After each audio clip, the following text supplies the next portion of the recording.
लोगों के साथ बहुत अच्छी तरह से कम्युनिकेट करने के लिए ज़रूरी माना जाता है कि आपकी आवाज़ में एक बेस हो और उसके साथ ही आपके चेहरे पर एक स्माइल हो। बिल्कुल सही सुना आपने, स्माइल और बेस। अब आवाज़ की बात आती है, तो आवाज़ में बेस कैसे बनाएँ, इसके लिए कुछ चीज़ें मैं आपको बताने वाला हूँ। कुछ ऐसी एक्सरसाइज़ आपको बताऊँगा, कुछ ऐसे तरीके बताऊँगा जिससे आप ये पहचान सकें कि आपकी आवाज़ में बेस नहीं आ रहा है, तो उसका कारण क्या है। देखिए, सबसे पहले तो ये ज़रूरी है कि आप ये पता करें कि आपकी साँस लेने का जो तरीका है, वो सही है या नहीं है। इसके लिए आप ब्रीदिंग कैसे करते हैं, इसको पहचानें कैसे? आप एक डीप ब्रीदिंग लीजिए, मतलब आप गहरी एक साँस लीजिए। आप साँस किस तरीके से लेते हैं? अगर आप साँस इस तरह से लेते हैं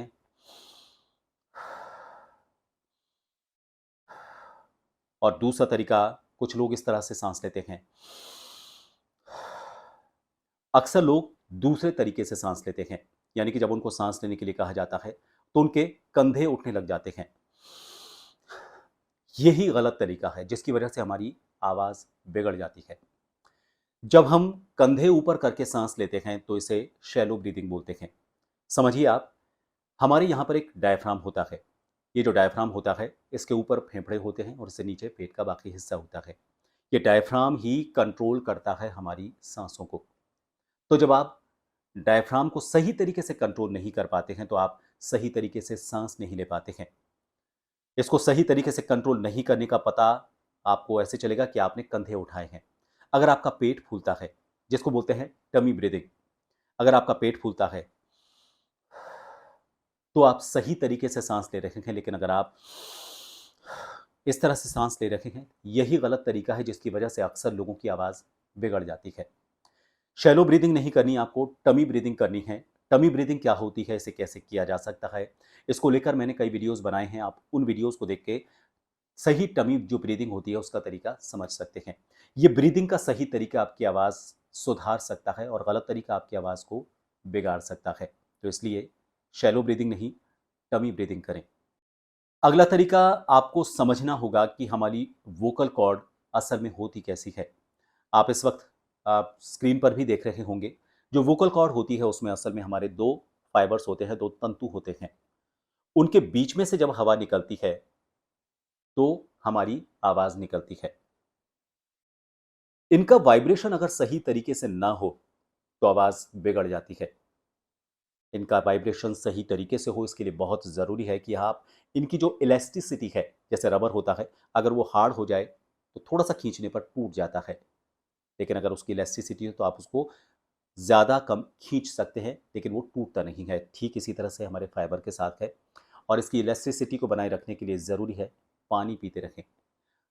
रबर को, जो बैंड होता है, रबर बैंड, उसको अगर आप धूप में रख देंगे तो उसकी जो उसका जो इलास्टिसिटी है वो ख़त्म हो जाती है, क्योंकि उसमें जो नमी होती है वो उड़ जाती है और उसकी वजह से उसमें सिर्फ हार्डनेस रह जाती है और वो टूट जाता है।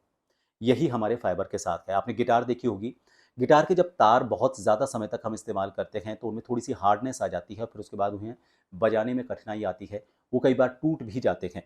तो ऐसे में हम नए तार लेकर आते हैं जो अच्छी इलास्टिसिटी के साथ हों, फ्रेश हों।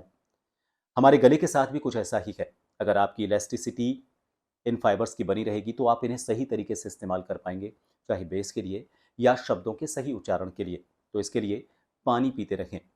सवाल अगला ये आता है कि कितना पानी पीना चाहिए? तो इसके लिए सिंपल सा तरीका है। 8 साल तक के लोगों को, जो बच्चे हैं, उनको रोज़ 1.5 से 2.5 लीटर पानी पीना चाहिए। 8 से लेकर, अगर हम और ज़्यादा उम्र की बात करें, 8 से लेकर 17 साल तक के बच्चे, वो 2.5 से साढ़े 3 लीटर पानी रोज़ पिएँ। 18 से 60 साल तक के लोग साढ़े 3 से साढ़े 4 लीटर पानी रोज़ पिएँ और 60 साल से ज़्यादा उम्र के जो लोग हैं, उन्हें 2.5 से साढ़े 3 लीटर पानी रोज़ पीना चाहिए। ये पानी रूम टेम्परेचर का होना चाहिए, यानी कि जो आपके कमरे का तापमान है, वही पानी होना चाहिए। बहुत ज़्यादा ठंडा पानी आपको नहीं पीना और बहुत ज़्यादा आपको गर्म पानी नहीं पीना। थोड़ा गुनगुना आप पानी पी सकते हैं, लेकिन आपको ज़्यादा ठंडा या ज़्यादा गर्म पानी नहीं पीना। कोशिश करें रूम टेम्परेचर का पानी पिएँ, वो ज़्यादा बढ़िया है। अब पानी पिएँ कितना और इसको कैसे नापें?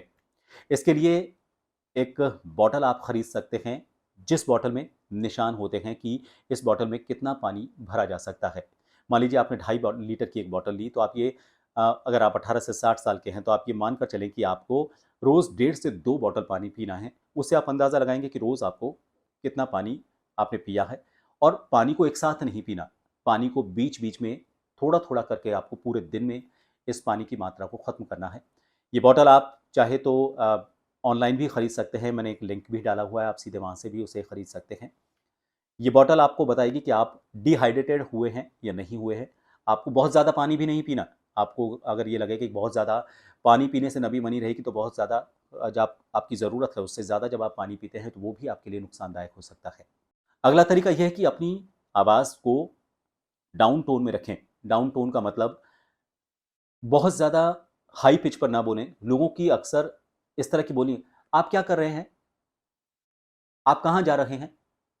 तो ये जो टोन है, ये हमारे बेस को ख़त्म करता है।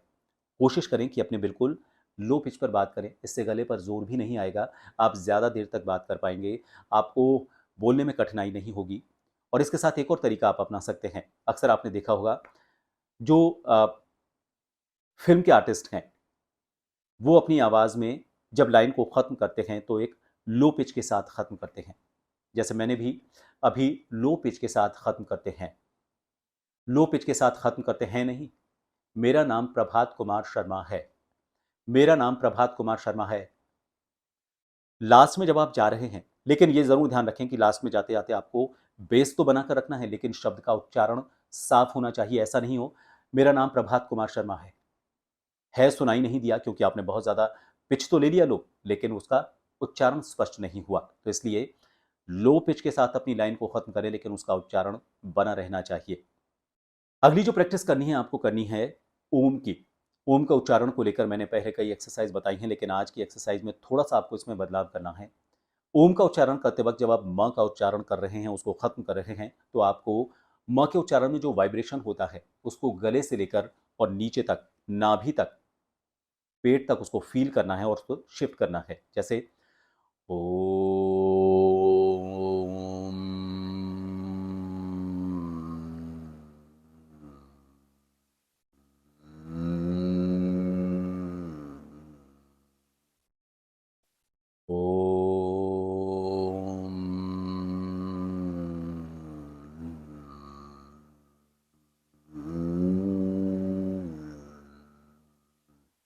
इस तरह से आपको ये दिमाग उस जगह पर केंद्रित करना है जहाँ से आपका म का वाइब्रेशन और उच्चारण हो रहा है और उस वाइब्रेशन को धीरे-धीरे यहाँ से नीचे जाते हुए फ़ील करना है और धीरे-धीरे नीचे से ऊपर लेकर आना है।